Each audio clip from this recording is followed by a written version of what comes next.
Oh, great pick. I think what was said in the statement is absolutely true. She's universally respected in the party.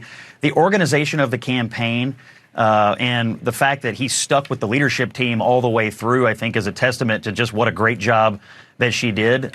Being the first female chief of staff in the White House, I think, is a huge marker for both President Trump and the Republican Party. So I think if she can bring the kind of discipline and organization to the White House that she just ran this campaign with, Donald Trump's got a really good chance to get off to a great start and begin achieving objectives right out of the way. So you're going to get a lot of attaboys from across the Republican spectrum for picking Susie Wiles tonight. Yeah, I hear Maria breaking, and I agree. I think working class Americans did flow towards Donald Trump.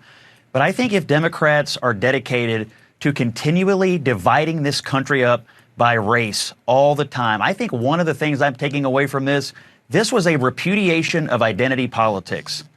And when you look at the huge flows of Hispanics towards Donald Trump, when you look at black men moving towards Donald Trump, they said, we've had enough. We're tired of being singled out for our race. We'd rather be singled out because we're Americans who have real concerns, and we want to talk to you American to American, not because we're in some racial group. I think it's a total rejection of that, and I think the Democrats will be wise to learn it because the Republicans certainly have. I see what happened in the same way that Mitch McConnell does, your former boss, which is this was a repudiation of the last 4 years by many voters, not even necessarily specific to Kamala Harris.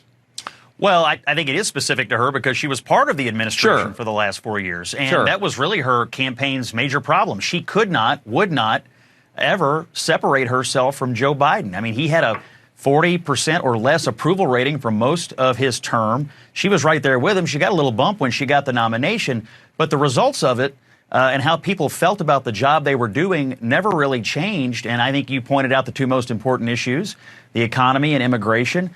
And she was asked repeatedly in the month of October, what would you have done differently? What would you do next? And she really, offered no introspection about the mistakes that they made when everyone knew they had made them. So I'm with you I'm tracking your analysis. And I think Trump, he ran, for all the ways that he was covered and for all the outrage, the daily outrage machine around it, he basically was on the economy and immigration. Yes, there were other things, but those were the two things that delivered, in my opinion.